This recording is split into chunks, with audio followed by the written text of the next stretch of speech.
G'day guys, this is Rob from Troutlore.com.au, Australia's fly tying specialist store. Today we're tying something for those late summer terrestrial feeders. It'll cover big ants, cicadas, hoppers, and of course the crickets that start turning up around this time of year. This is the Mini Chubby, and it's in a very natural purple colour. So let's get tying.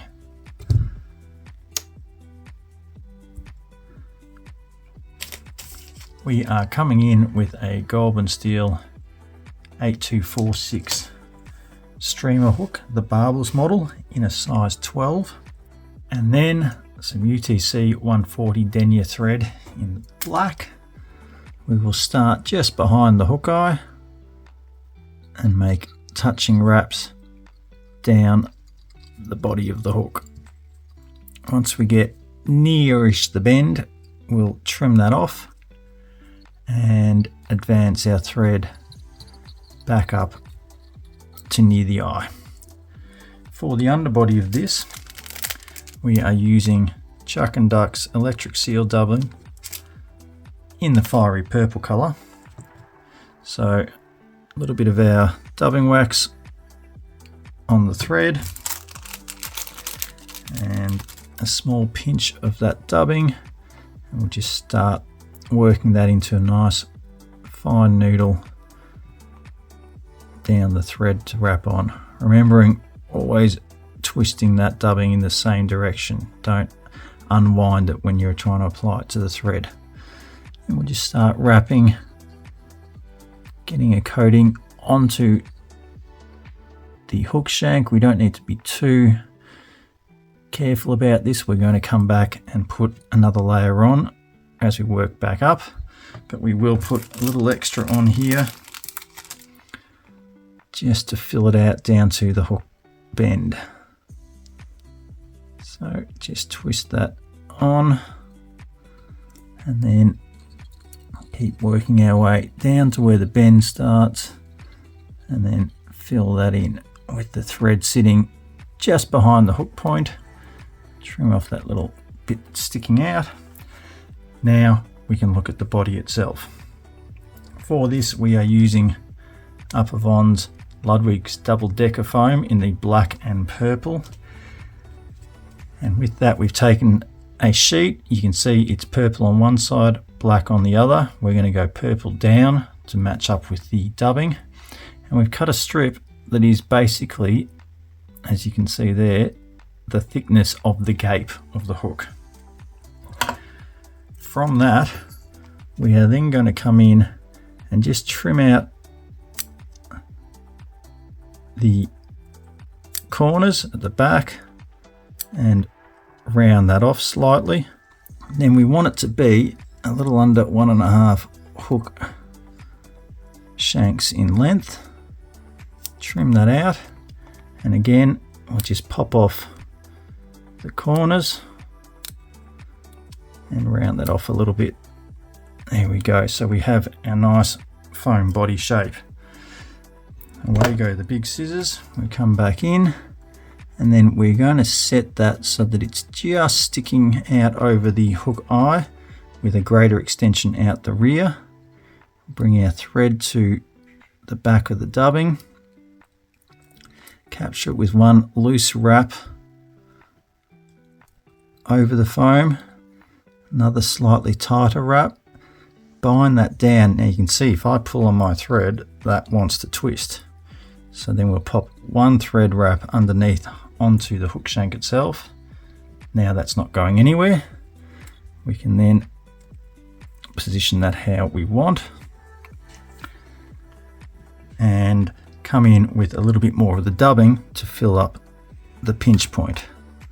So we'll just put some more dubbing wax on our thread and create another dubbing noodle. It doesn't matter if this is a bit too long, because we're going to then start extending that dubbing back up the body, so you can put as great a length of noodle as you want on your thread. At this stage it will all get used. Holding that in place, we'll do a couple of wraps over. We'll just do a couple of wraps around the bare hook shank at the back to support that foam up, and then get those wraps in over the foam at the rear, and again that locking thread wrap over the hook shank so we don't twist the foam around. Then some more dubbing. We're going to fill up that body as we work our way up the hook shank. We don't need to put too much on at any one time, that just gets difficult to manage, so keep putting smaller amounts on as we go. We'll peel that foam back, come in and then start coating that hook shank nicely, just to build up a good bit of bulk underneath that foam. This is a UV hot dubbing, extremely UV hot, so we don't really need to be putting any flash in this. There's no chance the fish won't be able to see this when it's on the surface, that's for sure. At this point we are going to tie in our wing right after we bind down on that foam to lock it off. So one loose wrap around, pull it up to pull tight, another tighter wrap, then we'll peel that up, and again one wrap around the hook shank just to lock that foam in position, and in comes the wing. For that we're using parachute indicator post in the white. We've taken 2 strands of that, and we're just going to lay that down over that pinch point, do 2 loose wraps over, and we'll turn our fly sideways and stretch it out. Just make sure that that's aligned to the center of the hook. Then we can peel those fibers back and get a couple more catching wraps in there. They're going to want to puff forward. That'll get pulled back when we put the dubbing in a little while. Before we do that though, we need to pop in some legs. So we're using round rubber legs in Purpl, these ones from Nature's Spirit. And we're going to take a short length of that rubber and basically form a loop around the head. So we're going to capture it on the near side like so, with 2 loose wraps, and then fold that loop around to the far side, and 2 loose wraps to lock it in. Then we can twist her over and just slide that rubber up so that, as you can see, the 2 colors in the thread, you want it sitting just above the purple so you know it's above the halfway mark. And do the same on the near side. Now that's going to get in our way for the time being. We'll just make sure that it's seated where it needs to be, and we'll work around that until we trim up. The final step of the process, more dubbing. So again, in comes the dubbing wax, and we're going to create another noodle which will help us lock the wing and the legs into place as it thickens up this thread and stops it from pinching the materials as such, more forcing them into position. So pulling everything back, we just start wrapping back into the wing with that dubbing. So you can see that's already forcing it down. Just check those legs aren't sliding out of place, and in with some more dubbing wax. Do another couple of wraps around that and then finish off around the head to complete the fly. So again, building that noodle, making sure we're always twisting the same direction.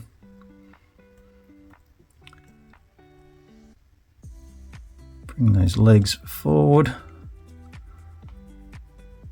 Get those wraps back over the wing, then come in underneath and finish that dubbing needle off around the shank of the hook.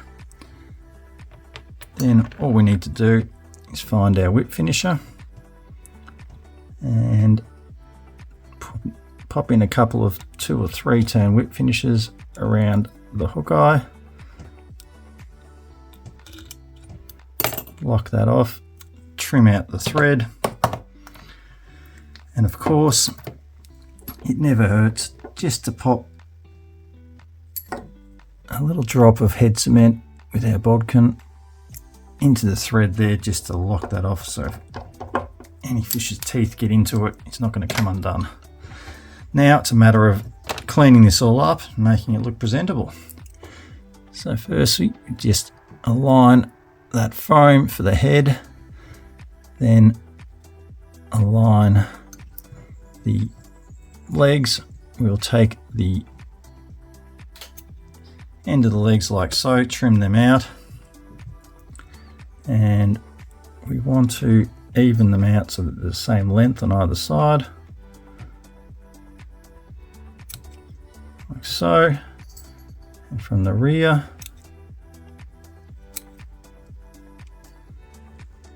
like so.